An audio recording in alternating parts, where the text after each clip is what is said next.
السلام عليكم ورحمة الله وبركاته. خير سلفتري كلانتي wanaagsan oo wacan meel kasta adduunyada ka joogtaan waa mar kale iyo muuqaal cusub aad baan idin salaamaya dhammaantiin meel kasta adduunyada ka joogtaan ummadda Soomaaliyeed maanta waxaan ka hadli doonaa barnaamijkeeni xaqsoor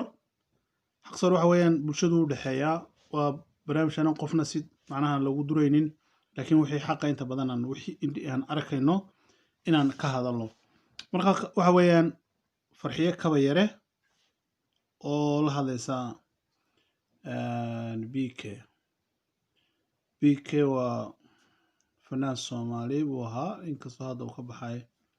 uu ilaahay dartii oo naga tagay alxamdulillah haduu ilaahay dartii uga tagay ma sha Allah aan qaabileynaa alxamdulillah kaba yarana waa fanaanad Soomaaliyeed xiliga Mareykanka ku nool marka waan eegnaa macnaha waxa uu soo dirtay fariinta ayuu wixii aragtideena ayaan fiirinayna inuu kulli cidna dhinaca saari mayno way soo dhinaca qof u saarna ma jirto marka bal waan fiirinayna wixii aragtideena insha Allah maxamed BK fariin ayaa noo soo dirtay aniga iyo fanaaniin badan waliba anigu aan ugu horeeyay fanaaniin badan baad magacyadooda xustay marka waad ku daawaday si fiican aan aragtay u dhageystay fariintaadii walaalkayo waxa jirta arrin markaad fanka ka bixaysay ayaa horka fanka bixaysay arrin waxa jirta la soo gaartay oo fanaaniintu si hoose isugu sheegayeen laakiin aan wali adiga lagu weydiin qofkii ku weydiin lahayna waa aniga run ahaantii marka maadaama aadan hadda adiga aadan sida caadiga ahayd fanaaniinta ula soo xiriirin laakiin aad jeceshahay inaad shaashadaha iyo TV-da ka soo hadasho waxaanba jeclaystay oo igala sii fiicnaataba maadaama maanta aad soo hadashay inaan arrintii aan maqlay ee la soo gaartay inaan hadda si public kugu weydiiyo kor nagala socda BK gaarsiiya su'aashaas iyo arrintaas waxa ka jira su'aasheeda publican kugu weydiiyaa insha Allah jawaabtaana ka rabnaa adiga iyo aftigay Axmed Beef marka muhiimaddu waxay tahay wax walba adduunka waxa fiican in daacad laga noqdo mashruuca hadduu jiro BK inaad tiraahdo dar Ilaahay aan fan uga baxay qaladay kugu tahay waliba anoo kugu taageerayo haddii dhaqaalahaas mashruucaas dhaqaaleed uu jiro inaad qaadato waliba anoo kugu taageerayo oo waxaan kugu taageerayaa ay tahay inaan fanka Soomaaliyeed faa'iido uusan lahayn oo dhaqaale laga sameeyo kulligan anaga fanaaniin aan wada qirayno inaad dhaqaale uga baxdo iska daa fanaaniinta shacabka xataa kugu taageerayo laakiin inaad sheegto dhahdid aniga dhaqaale xumaan uga baxay fanka dhinacaanay iiga shidantay waa ii kala kacsan tahay mashruuc baana jira ee fanaaniinta Soomaaliyeed oo mashruuc khayr ku jiro oo waxa soo baxay aad fankana iska dhaafayso lacagti ma aragtay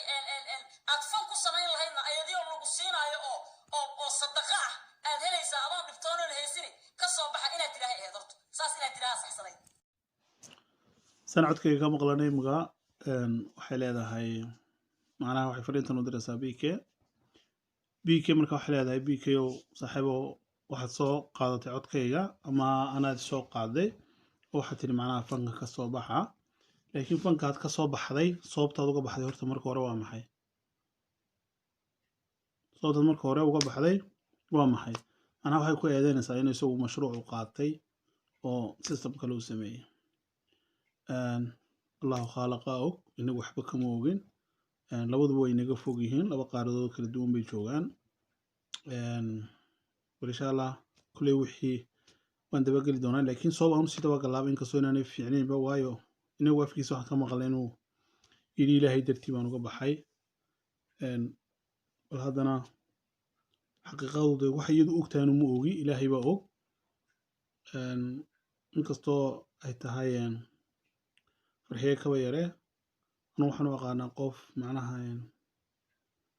ku dhac leh oo xaqiiqada markay bulshada joogto aad qof macnaha hadalka inay runta ka sheegtay jecelitaan ka arkaano laakiin haddana markay dhankan kale ay timaado diin iyo nidaam aad waa in loo fiiriyo oona lagu degdegin bal marka waxaan eeganaa bal halkay bal waan sii mashruuca hadduu jiro BK inaad tiraahdo dar Ilaahay aan fan uga baxay qaladay kugu tahay waliba anoo kugu taageerayo haddii dhaqaalahaas mashruucaas dhaqaaleed uu jiro inaad qaadato waliba anoo kugu taageerayo oo waxaan kugu taageerayaa ay tahay inaan fanka Soomaaliyeed faa'iido uusan lahayn oo dhaqaale laga sameeyo kulligan anaga fanaaniin aan wada qirayno inaad dhaqaale uga baxdo iska daa fanaaniinta shacabka xataa kugu taageerayo laakiin inaad sheegto dhahdid aniga dhaqaale xumaan uga baxay fanka dhinacaanay iiga shidantay waa ii kala kacsan tahay mashruuc baana jira ee fanaaniinta soomaaliyeed oo mashruuc khayr ku jiro oo waxaa soo baxay aad fankina iska dhaafayso lacagtii ma aragtay aad fan ku samayn lahaydna ayadii oo lagu siinaayo oo sadaqa ah aad helaysaa adoon dhibtoonan haysini ka soo baxa inaad tidhaaha eed horto saas inaad tidhaaha saxsanayd marka walaalkayo haddiise uusan mashruuc jirin bal arkayaa waxaa la yidhi maxaa la dhihi jiray waadha iyo hebelow maxaa kulansiiyey waa mahmaadaas waaweynka waaye ii saxa ciddi taqaanaa ii saxdee maxaad waxaa kulmiyey hebel iyo walba hebel maxaa kulmiyey bikayo mashruuca inuu jiro waxaa anugu uga sii shakiyey oo aan ku sii aaminay xoogahay علشان تشكيل انتاج سائد واي عم بيفا برونو صوت ضاهيب او دور سنه عيش بيها ku xareysna oo wax baraayay oo maanta labada xadiis noo sheegi karo adigu adoo xabad aayad quraan aan sheegi karin aad maanta waxa ku cilciliyay fanka hoog buu ahaay soo baxay ilaa shaqo laga rabaa waa lagu soo xujiyay saan dareemayo mashruuca bad beginning waa idin sheegay mashruuca qaadashadiisa waxay tahay dad lacag rabto fanaaniinta soo tashkiili fanaaniinta soo dub laakiin aan qarsato maaha annagoo kula ogaad noo sheegi lahayd lacagaa jirto soo yaaca leena dhihi lahayd markaas ugulama yaabeen moogta marka walaalkay bikayo yaaba heli karaba toobadkeen fanki iska daa aad ummadaasi ta kulansiiso caawa labada inta asxaabayaan waad maqlasiin macnaha codkeyga iyo waxay ka hadlayso eedeedana ugu weyna waxay leedahan wax weeyaan ku leeyaan mashruucani toobadkeenka ama hayna lacag baad ku qaadatay unbay ka hadlaysaa haddii lacag jirta anaga baan doo sheegtay waan iska qaadan lahayn sadaqadaasaan iska urursan lahayn marka inagu horta waxaas waan caddayn u hayna maaha allaha khaaliqa og qalbigiisana qofka allahuma daalacan karaa inaguma daalacan karno ilaahay baa wax walba inagu og marka wax qurux badaneen waxay kaba yaree anagu hal baan leenahay bk anagu waxaan ka haynaa kula fankan waan ka baxay ilaahay baan u noqday waana toobad keenay waa run sheekh maaha waa sax laakiin qalbigiisa ilaahay baa og waxay tidhi adoonaad xitaa aayad qurana noo sheegi karayn waa baran karaa taasi waa saawsi weyn maaha haddii uu ku dadaalo siduu habeenii maalin dembi u wadayba hadduu ka nabado u baran karaa lacaga lagu bixiyey waxaana waxba inagu kama garanamayno hal farxiimaan hal mid leenahay farxiyaa waa gabadh soomaaliyeed waa gabadh walaashayna ma aflagaadaynano dhibaato kuma samaynano wax kalama samaynano hadalka xun kuma odhanayno laakiin wax leenahun waad la hadli kartaa wax waad weydiin kartaa su-aalo fara badan baad xaq u leedahay laakiin waxoogaa markay diin noqoto qofku ilaahay dartii waxoogaa ha kusii xadgudbin aayadda qur-aanka waa iska baran karaa waa waxoogaa inaad si taasoo usii abaarta ma qurux badnayn inkastoo isaguba kusoo abaaro allah u toobadkan kuuri laakiin isaga tiisuu dee marka la baaro waa qof ilaahay ka baquuri ama tvga kuusoo fadhiista ama meel kale kuusoo fadhiista mar walba uu kaa garaya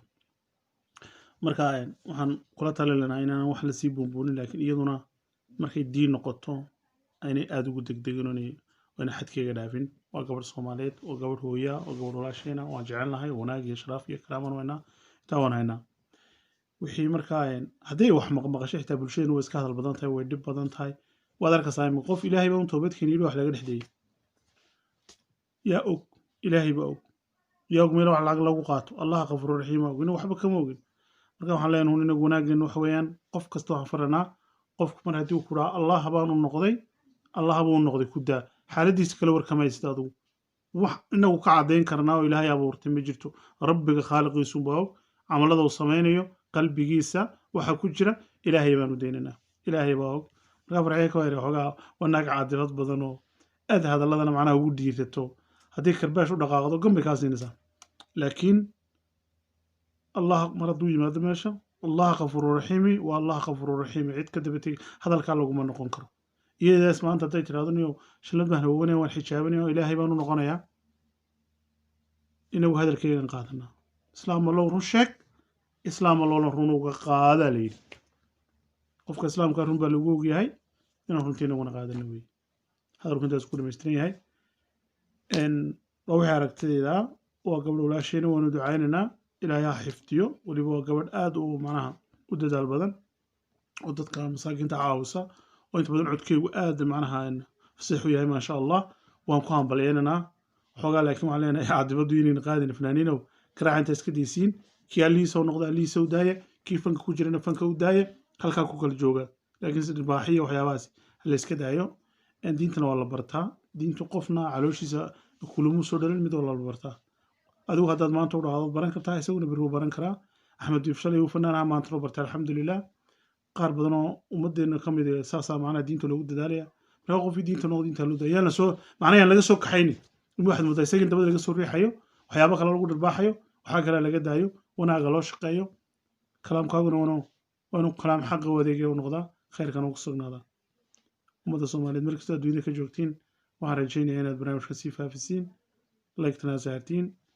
ummadda soomaaliyeedna uu gaadho qof kasta intaan ka hadlayna waxay aragtidayda un waxaan ma aha qof ujeeddo kale ahay laakiin waxaan jeclun inuu mar walba xaqu sarreeyo wanaagana laga shaqeeyo